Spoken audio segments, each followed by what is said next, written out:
Hello hello, सभी को आवाज़ आ रही है? ठीक।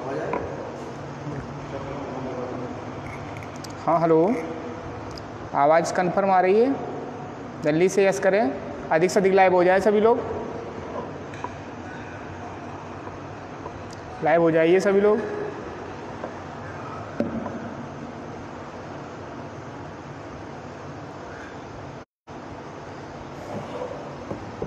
जल्दी से कमेंट्स कीजिए।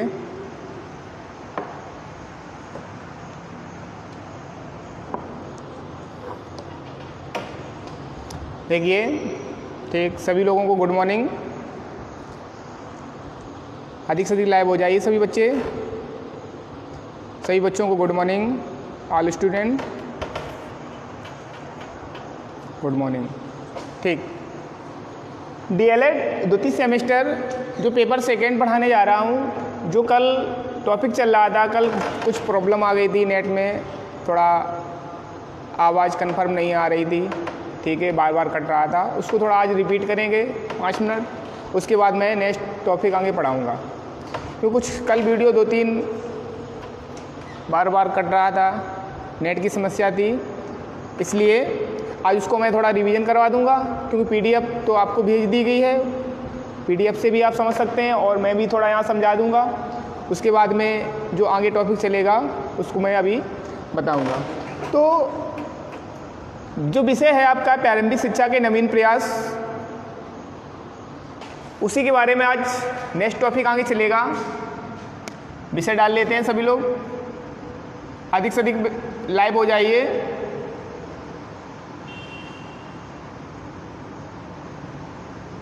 प्रारंभिक शिक्षा के नवीन प्रयास।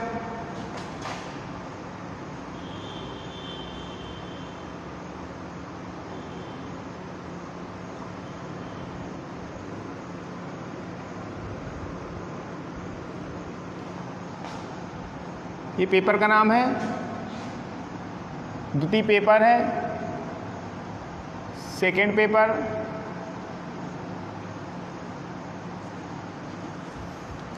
प्रारंभिक शिक्षा के नवीन प्रयास में जो टॉपिक आगे चल रहे थे, उसी के आगे आज टॉपिक को देखना है।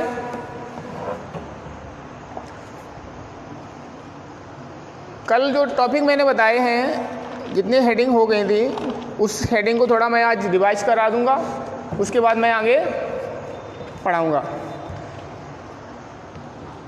कल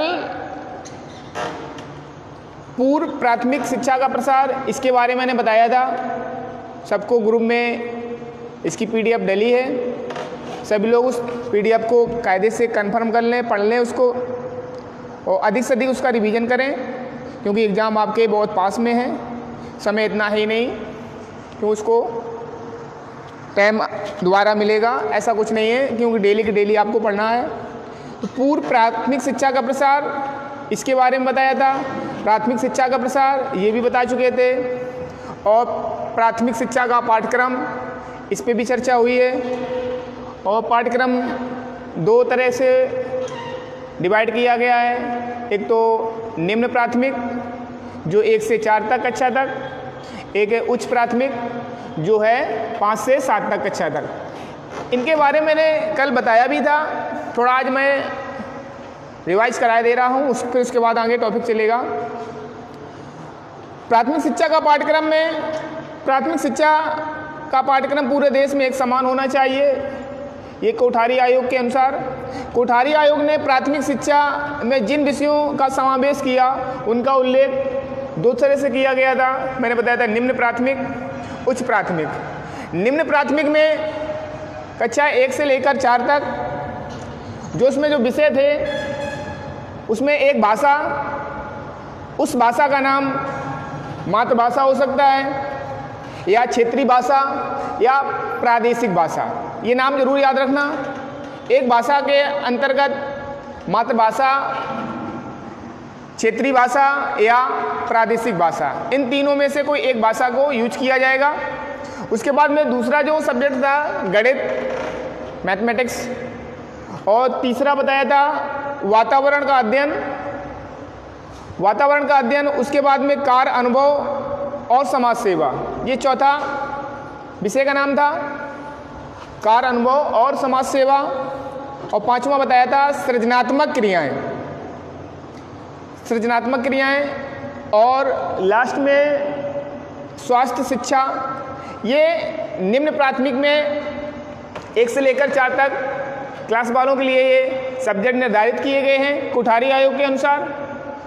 तो एक जो भाषा है उस भाषा में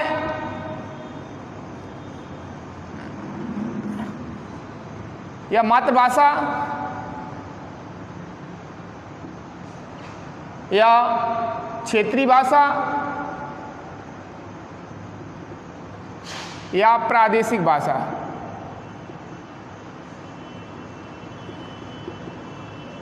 ये कोई एक भाषा हो सकती है। ये पहला सब्जेक्ट। उसके बाद में मैंने बताया था गणित,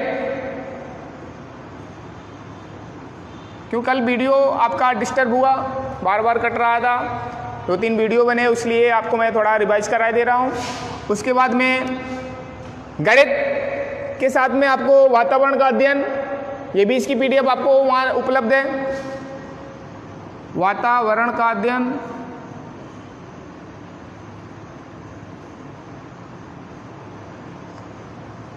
चौथा और पांचवा और छठा, इनके नाम सुन ले, बस रिवाइज करा दे रहा हूँ। और कार्य, अनुभव एवं समाज सेवा 14 पॉइंट है। सृजनात्मक क्रियाएं ये 5वां है। और स्वास्थ्य शिक्षा ये 6 है। ये निम्न में आता है। निम्न प्राथमिक, निम्न प्राथमिक का मतलब होता है 1 से 4 तक कक्षा तक। ये चर्चा कल हो चुकी थी। उसके बाद में दूसरा इसी में टॉपिक बताया था मैंने, उच्च प्राथमिक। उच्च प्राथमिक में 5 से 7 कक्षा तक, इसमें भी चर्चा हुई थी। इसमें भी कई सब्जेक्ट थे। इसमें 2 भाषा थी। 2 भाषा में मैं बता दे रहा हूँ। पहली भाषा तो मातृभाषा, दूसरे में हिंदी या अंग्रेजी। मातृभाषा या प्रादेशिक भाषा ये एक को यूज करेंगे। उसके बाद में दूसरे पार्ट में हिंदी या इंग्लिश को बताया गया है। उसके बाद में तीसरा गणित है। गणित इसमें भी है, उसमें भी गणित है। उसमें मातृभाषा निम्न में 1 भाषा थी, इसमें 2 भाषाएं हैं। एक तो मातृभाषा होने के साथ साथ हिंदी अंग्रेजी को वरीयता दी गई। उसके बाद गणित निम्न प्राथमिक में भी है, उच्च प्राथमिक में भी है। इसमें विज्ञान विषय जिसे साइंस कहते हैं, और सामाजिक विज्ञान में जैसे हिस्ट्री है, ज्योग्राफी है, नागरिक शास्त्र, ये कंबाइंड में सामाजिक विज्ञान के अनुसार पढ़ाया जाता है। उसके बाद में 4 हो गया। 5वां नंबर आता है कला, ड्राइंग जिसे कहते हैं। कला को एक सब्जेक्ट बताया गया। उसके बाद में कार्य, अनुभव एवं समाज सेवा। कार्य, अनुभव एवं समाज सेवा इसमें भी था और उसमें भी है। उसके बाद में 7वां आता है शारीरिक शिक्षा। शारीरिक शिक्षा जो फिजिकल एजुकेशन है। और 8वां आता है नैतिक एवं आध्यात्मिक शिक्षा। नैतिक एवं आध्यात्मिक मूल्यों का जो शिक्षा दी जाती है वो इतने कंडीशन इसमें 8, इसमें है 6। तो उच्च में और निम्न में दोनों याद रखना। उच्च में 8 सब्जेक्ट निर्धारित किए गए हैं, निम्न में 6 सब्जेक्ट निर्धारित किए गए हैं। कुछ कंबाइंड से गणित हुआ, 1 भाषा इसमें है, इसमें 2 भाषाओं का वर्णन किया गया है। ठीक है, एक तो मातृभाषा या हिंदी को डेवलप किया। इतना आपको कल मैंने बता भी दिया था। ये तो थोड़ा 5 मिनट रिवीजन के टाइप का था। उसके बाद में आज इसमें जो टॉपिक चलेगा इसी में थोड़ा और है सुझाव के अंतर्गत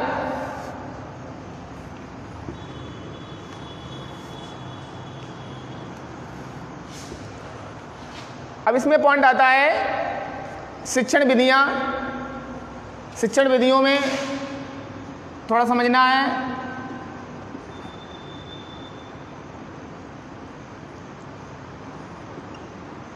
शिक्षण विधियां, शिक्षण विधियों में आपको विशेष तौर पर दो बातें याद रखनी है। शिक्षण विधियों के संबंध में आयोग ने कहा, कौन आयोग? कोठारी आयोग, शिक्षा आयोग जिसे कहते हैं। आयोग ने कहा शिक्षण विधियां लचीली व गतिशील होनी चाहिए। लचीली मतलब, इसका मतलब है, लचीली का मतलब जो उसमें सिलेबस दिया गया है वो कठोर ना हो, लचीलापन हो। लचीली एवं गतिशील होनी चाहिए। साथ ही साथ प्रदान भी, जो क्रिया प्रदान होता है उसकी भी वरीयता दी गई है। तो जो शिक्षण विधियां हैं, पढ़ाने का जो मेथड, टीचिंग मेथड जो है, उसमें पढ़ाने का तरीका है इतना कठोर ना हो जो बच्चों को समझ में ना आए। इसका सीधा मतलब ये है बच्चों को ऐसी शिक्षा प्रदान की जाए जो बच्चों को बौद्धिक और शारीरिक, क्यों कला संबंधित भी है, शारीरिक शिक्षा भी है और नैतिक, तो सारी शिक्षा के अकॉर्डिंग उन बच्चों को शिक्षा दी जाए जिससे गतिशीलता बनी रहे, बच्चा डेवलप करता रहे। तो शिक्षण विधियों में जो विधियां अपनाई गई हैं वो लचीली हैं और गतिशील हैं और क्रिया प्रधानता उसमें दी गई है। इन शिक्षण विधियों में बस थोड़ा डिटेल लिखना है, मुझे दो एक लाइनों में दर्शाया जा सकता है। शिक्षण विधियों के संबंध में आयोग ने कहा कि शिक्षण विधियां लचीली व गतिशील होनी चाहिए, साथ ही साथ क्रिया प्रदान भी होनी चाहिए। ये मैंने इसकी पीडीएफ आपको ग्रुप में डाली दी गई है। उसके बाद मूल्यांकन इसका कैसे किया गया? मूल्यांकन में दो पॉइंट समझ लें।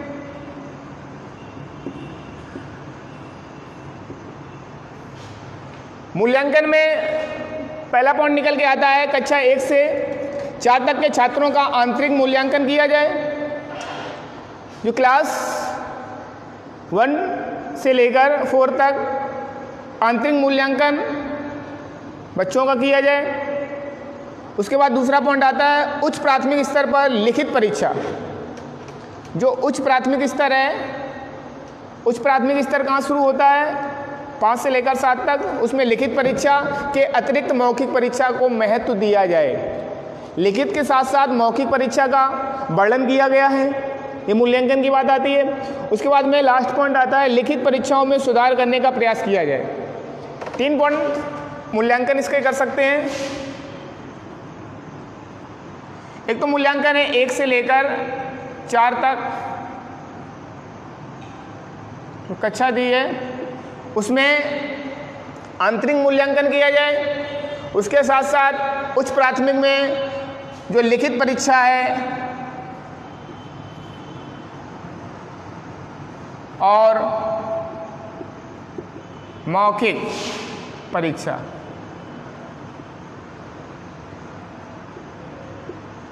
इसका भी महत्व दिया जाए। मौखिक परीक्षा को भी महत्व दिया जाए। उसके बाद चौथे पॉइंट में आया है लिखित परीक्षा में जो कमियां हैं उसको सुधारा जाए। ये सीधे पॉइंट आप आसानी से लिख सकते हैं। इतने कल मैंने ग्रुप में इसकी पीडीएफ डाली थी, क्योंकि पूर्व प्राथमिक शिक्षा का प्रसार, प्राथमिक शिक्षा का प्रसार, प्राथमिक शिक्षा का पाठ्यक्रम जो 2 चरणों में बताया था, निम्न प्राथमिक, उच्च प्राथमिक, उसके बाद शिक्षण विधियां और लास्ट में मूल्यांकन, इतना टॉपिक था। उसके बाद में जो आज नया टॉपिक चलेगा कोठारी आयोग के पंचमुखी कार्यक्रम, इम्पॉर्टेंट है। ये बीटीसी में आया भी है, इसको कायदे से समझना सभी लोग। 5 स्तर में इसको बांटा गया है। हेडिंग आती है कोठारी आयोग के पंचमुखी कार्यक्रम।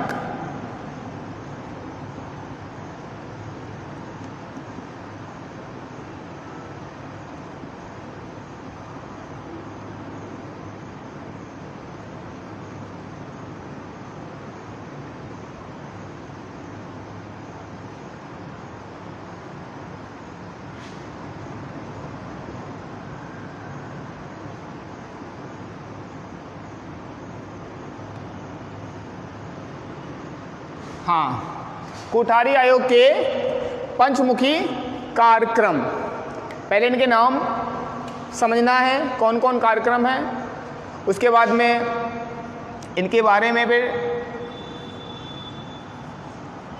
विस्तृत देखेंगे। पहला नाम आता है पंचमुखी कार्यक्रम में शिक्षा द्वारा उत्पादन में वृद्धि करना। पहला पॉइंट क्या लिख सकते हैं? शिक्षा द्वारा उत्पादन में वृद्धि करना। उसके बाद दूसरा पॉइंट आता है शिक्षा द्वारा राष्ट्रीय एकता को सुदृढ़ करना। किसके द्वारा? शिक्षा द्वारा राष्ट्रीय एकता को सुदृढ़ करना, दृढ़ता लाना इसे कहते हैं। और अगला पॉइंट आता है तीसरा, शिक्षा द्वारा लोकतांत्रिक मूल्यों का विकास करना, लोकतांत्रिक मूल्यों का विकास करना। और चौथा आता है शिक्षा द्वारा राष्ट्र का आधुनिकीकरण करना। और पांचवा है शिक्षा द्वारा सामाजिक, नैतिक और आध्यात्मिक मूल्यों का विकास करना। तो इस 5 पंचमुखी कार्यक्रम में इसको दर्शाया गया है। इन कार्यक्रमों को समझना है। कोठारी आयोग के पंचमुखी कार्यक्रम, पहला पॉइंट सीधा आप समझ सकते हैं, शिक्षा द्वारा उत्पादन में वृद्धि करना, शिक्षा द्वारा उत्पादन में वृद्धि करना।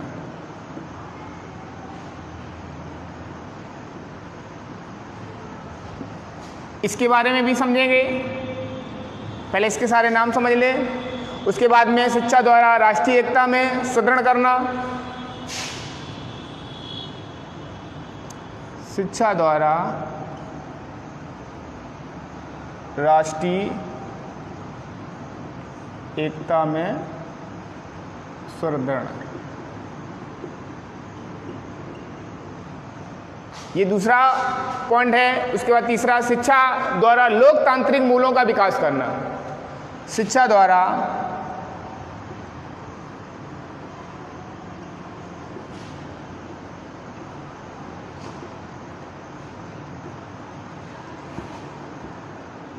मूल्यों का विकास करना।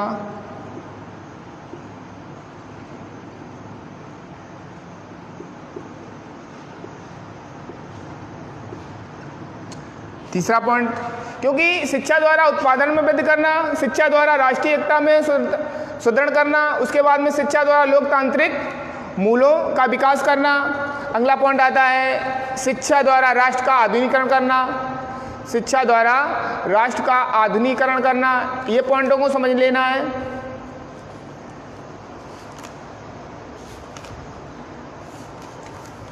शिक्षा द्वारा राष्ट्र का आधुनिकीकरण करना,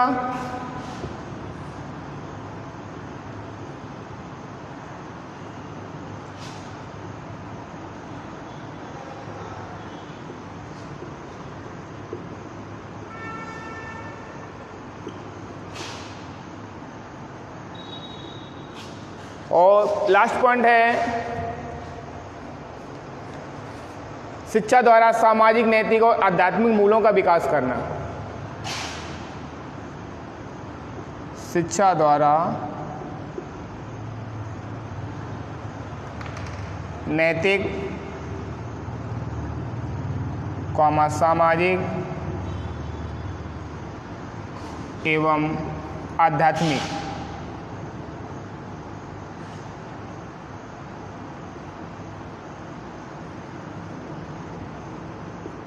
मूल्यों का विकास करना।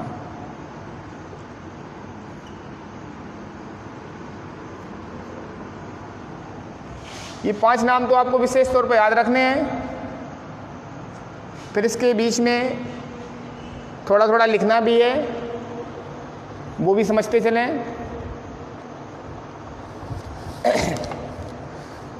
पहला पॉइंट है राष्ट्र उत्पादन में वृद्धि करना, इसको पहले समझेंगे।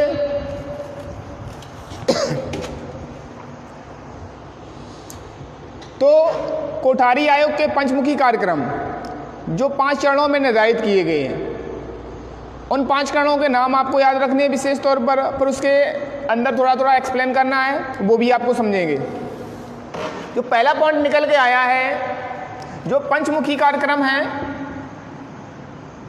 पहला जो पॉइंट निकल के आया है, शिक्षा द्वारा उत्पादन में वृद्धि करना। शिक्षा को कैसे उत्पादन किया जाए, शिक्षा का उत्पादन कैसे किया जाए, उसकी जो वृद्धि हो, उसके बारे में समझेंगे। फिर दूसरा पॉइंट आता है शिक्षा द्वारा राष्ट्रीय एकता में सुदृढ़ करना, कठोरता दृढ़ता लाना। उसके बाद शिक्षा द्वारा लोकतांत्रिक मूलों का विकास करना। लोकतांत्रिक मूलों का विकास करने के साथ साथ चौथा पॉइंट आता है शिक्षा द्वारा राष्ट्र का आधुनिकीकरण करना। और लास्ट में आता है शिक्षा द्वारा नैतिक, सामाजिक एवं आध्यात्मिक मूलों का विकास करना। आधुनिकीकरण कर लें पूरा नाम। इन टॉपिक को समझते हुए आगे पहले तो आपको सीधा सीधा पूछा जाए कोठारी आयोग के पंचमुखी कार्यक्रम के नाम बताइए, तो आपको विशेष तौर पर इतना आपको विशेष तौर पर याद होना चाहिए, पहला, दूसरा, तीसरा, ये पाँच। इससे पूछा जाता है इसका वर्णन कीजिए। विस्तृत में अगर पूछा जाता है तो थोड़ा थोड़ा उसमें दर्शाना भी है और लिखना भी है। तो पहले तो शिक्षा के जो पाठ्यक्रम निर्धारित किए गए हैं 5, उनको समझ लेना है। कैसे आपको इसमें डिटेल लिखना है वो समझते हैं। आयोग ने शिक्षा को राष्ट्र के विकास का मूल आधार माना है। जो कोठारी आयोग गठित हुआ, शिक्षा के क्षेत्र में जो विकास डेवलपमेंट हुआ है उसको मूल आधार बेस माना है शिक्षा को। तो वही कह रहे हैं आयोग ने शिक्षा को राष्ट्र के विकास का मूल आधार माना है। राष्ट्र का विकास सभी आगे बढ़ सकता है जब शिक्षा विकसित होगी, शिक्षा जन जन में पहुंचेगी। उसके साथ साथ उसने राष्ट्र के परिप्रेक्ष्य में शिक्षा के 5 उद्देश्य, लक्ष्य अथवा कार्य निश्चित किए।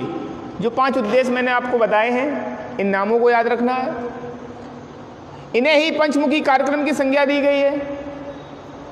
पूछा जाता है पंचमुखी कार्यक्रम की संज्ञा किसे देते हैं, तो इन नामों को याद रखना है। जो पहला पॉइंट निकल के आता है शिक्षा द्वारा उत्पादन में वृद्धि करना। अब इसके कुछ पॉइंट निकल के आएंगे, 4-4 या 5-5 पॉइंट में दर्शाना है। जैसे पहला पॉइंट आता है शिक्षा द्वारा उत्पादन में वृद्धि करना, तो इसके पॉइंट निकल के आएंगे, पहला, दूसरा, तीसरा, उसके बाद में चौथा और 5। या आप ABC डाल सकते हैं, A, B, C, D और E, कोई भी पॉइंटों में आपको दर्शा सकते हैं। तो पहले पॉइंट में जो उत्पादन में वृद्धि हुई शिक्षा द्वारा, उसको समझना है।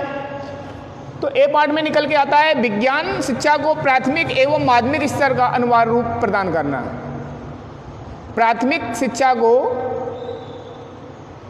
जो विज्ञान के विषय हैं वो प्राथमिक स्तर में और माध्यमिक स्तर में पढ़ाए जाएं, ये पहला पॉइंट निकल के आता है। तो सीधा पॉइंट आप लिख सकते हैं इस प्रकार से, विज्ञान शिक्षा को प्राथमिक एवं माध्यमिक स्तर पर अनिवार्य किया जाए।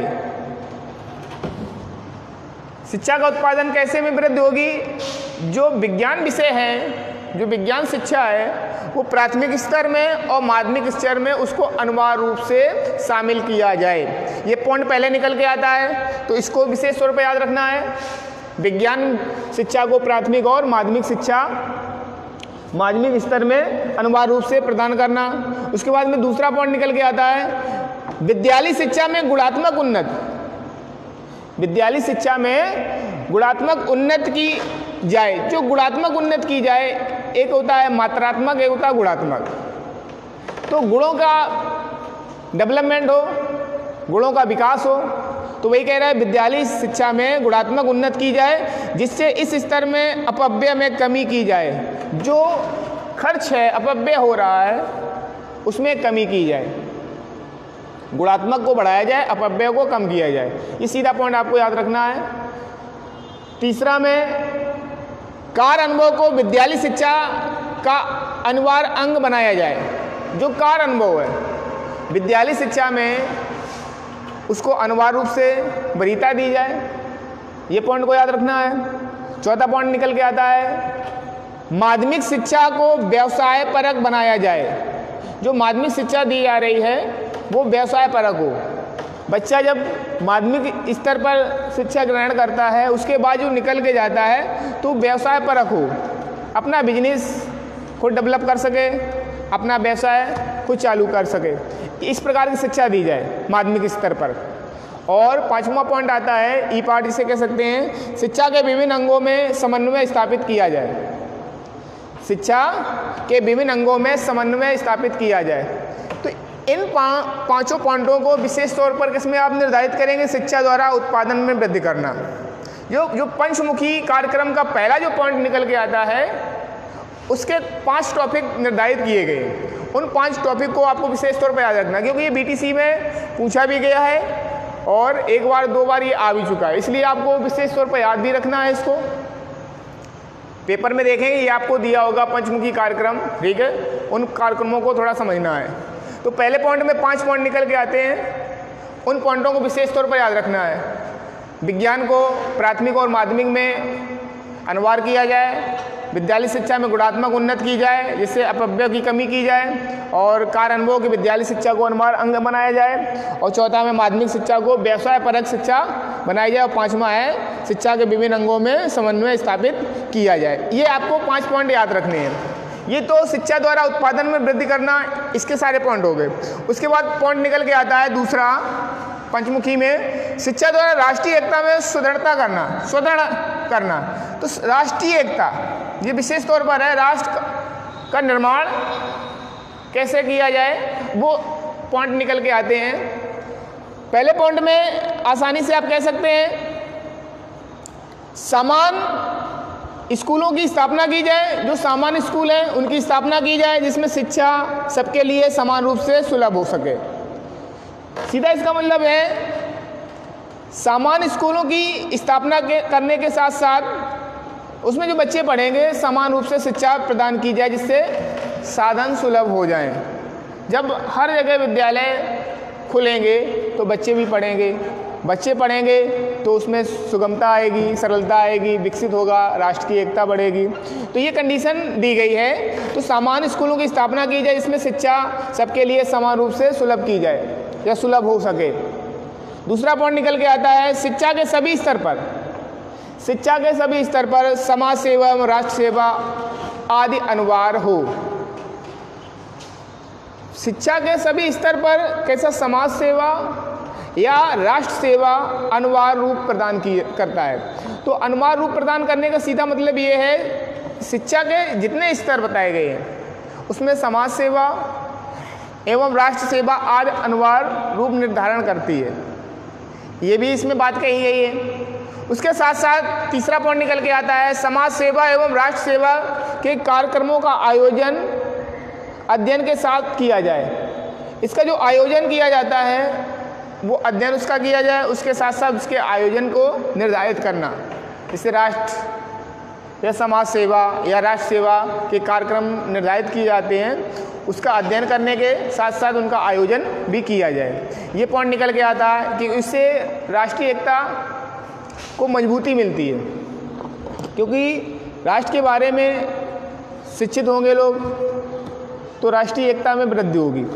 उसके साथ साथ पॉइंट निकल के आता है चौथा पॉइंट, सामाजिक एवं राष्ट्रीय एकता के विकास में सरकार उपयुक्त सहायता करे। चौथा पॉइंट में क्या निकलेगा? सामाजिक एवं राष्ट्रीय एकता के विकास में सरकार उपयुक्त सहायता करे। जो सामाजिक और राष्ट्रीय एकता के विकास का डेवलपमेंट बता रहे हैं तो उसमें सरकार को सहायता करने को प्रदान किया गया है। अधिक से अधिक सरकार इसका सहयोग करे जो सामाजिक और राष्ट्रीय एकता में विकास हो सके। इन बातों को भी निर्धारित किया गया है। उसके साथ साथ 5वां पॉइंट निकल के आता है विद्यालयों में ऐसे कार्यक्रम का आयोजन किया जाए जिससे बच्चों में सामाजिकता एवं राष्ट्रीयता का विकास हो सके। विद्यालय में कार्यक्रम आयोजित करने का मतलब ये होता है सामाजिक सोशल सिस्टम की जानकारी मिले, उसके बाद में राष्ट्रीय एकता को बढ़ावा मिले। ये पॉइंट निकल के आते हैं दूसरे पॉइंट में। इसलिए राष्ट्रीय एकता में सुदृढ़ करना इसको सीधा आपको समझने हैं। 5 पॉइंटों में इसको निर्धारित कर सकते हैं, उन पॉइंटों को देखना है। और उसके बाद तीसरा जो पॉइंट निकल के आता है शिक्षा द्वारा लोकतांत्रिक मूलों का विकास करना, लोकतांत्रिक मूलों का विकास करना। लोकतांत्रिक मूलों का विकास करने का आधार क्या माना गया है, उसको समझ लेना है।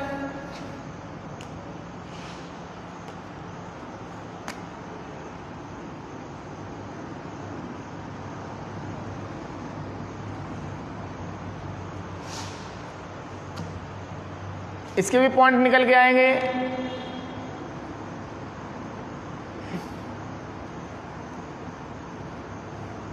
पहले पॉइंट में क्या दर्शा सकते हैं, लोकतांत्रिक मूल्यों का विकास करना। 6 से 14 वर्ष तक के बच्चों को या बालकों को लिए अनिवार्य एवं निःशुल्क शिक्षा की व्यवस्था की जाए।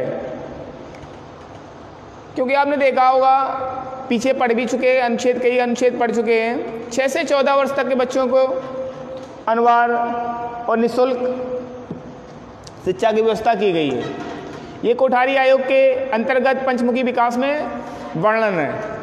तो पहला पॉइंट निकल के आता है 6 से 14 वर्ष के बालकों के लिए अनिवार्य एवं निःशुल्क शिक्षा की व्यवस्था की जाए। इस पॉइंट को दर्शा सकते हैं।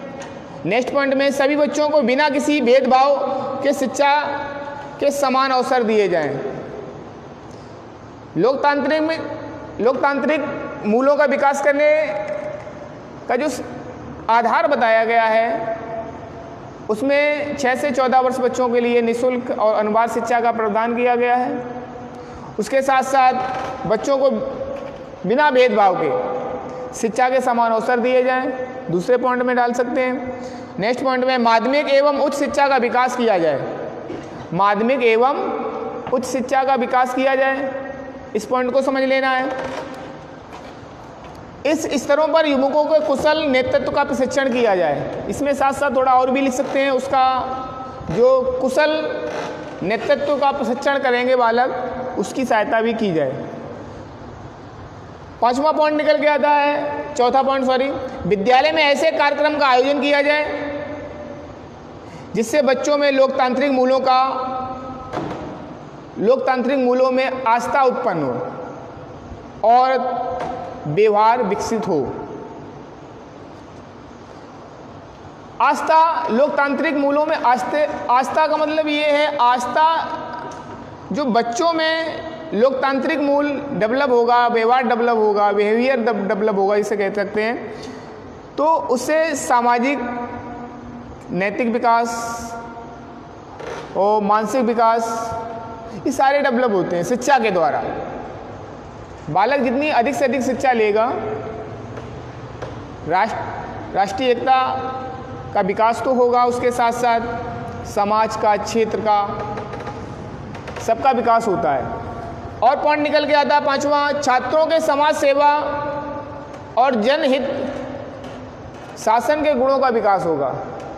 समाज सेवा का गुण विकास होगा और जनहित के जो कार्यक्रम हैं उनका भी विकास होगा। ये लोकतांत्रिक मूलों के विकास में आपको लिखना है। इन मूलों के विकास में 5 पॉइंटों में निर्धारण करना है। सबसे पहले आप इन 5 के नाम याद रखने हैं। उन 5 के नाम के साथ साथ इनके अंतर्गत आपको 4-4, 5-5 नाम डालने हैं। उन नामों को विशेष तौर पर याद रखना है। और चौथा पॉइंट निकल के आता है, शिक्षा द्वारा राष्ट्र का आधुनिकीकरण करना। शिक्षा द्वारा राष्ट्र का आधुनिकीकरण करना, इसको भी 5 में डिवाइड किया गया है। राष्ट्र का आधुनिकीकरण करना शिक्षा के माध्यम से कैसे दर्शा सकते हैं, उन पॉइंटों को थोड़ा समझ लेना है। पहला पॉइंट आता है, शिक्षा में आधुनिकीकरण के महत्व को सुलभ बनाया जाए, जिसे कहते हैं साधन बनाया जाए। और बी पार्ट में जनसाधारण के शैक्षिक स्तर को ऊंचा उठाया जाए। जनसाधारण के शैक्षिक स्तर, जो जन में शिक्षा विकसित होगी, उसको ऊंचा उठाया जाए, जिससे राष्ट्र का आधुनिकीकरण विकसित होगा, डेवलप होगा। और साथ साथ तीसरा पॉइंट में आधुनिकीकरण के प्रगति एवं प्रसार की गतियों में समन्वय स्थापित किया जाए। आधुनिकीकरण की प्रगति जो विस्तार करना है, तो उसकी गतियों में समन्वय स्थापित करना है। उसके साथ साथ छात्रों में स्वतंत्र चिंतन और निर्णय लेने की शक्ति का विकास किया जाए। तार्किक जिसे कह सकते हैं, चिंतन मनन, बौद्धिक विकास। बच्चों में स्वतंत्र चिंतन और निर्णय लेने की शक्ति का विकास किया जाए। और अगला पॉइंट में लिख सकते हैं, शिक्षा के विज्ञान पर आधारित तकनीकी का प्रयोग किया जाए। विज्ञान पर आधारित शिक्षा तकनीकी का प्रयोग किया जाए। इन पॉइंटों को समझ लेना है, 5 पॉइंट हैं। तो पहला पॉइंट, शिक्षा द्वारा उत्पादन में वृद्धि करना, राष्ट्रीय एकता में दृढ़ता लाना, लोकतांत्रिक मूल्यों का विकास करना, उसके बाद में राष्ट्र का आधुनिकीकरण करना, ठीक है। और 5वां पॉइंट है आपको नैतिक, सामाजिक और आध्यात्मिक मूल्यों का विकास करना। इस पर कल चर्चा करेंगे, ठीक है। शेष आप 4 टॉपिक आपको PDF उपलब्ध हो जाएंगे, उन टॉपिकों को थोड़ा समझ लेना और शेष कल आपको टॉपिक बताया जाएगा।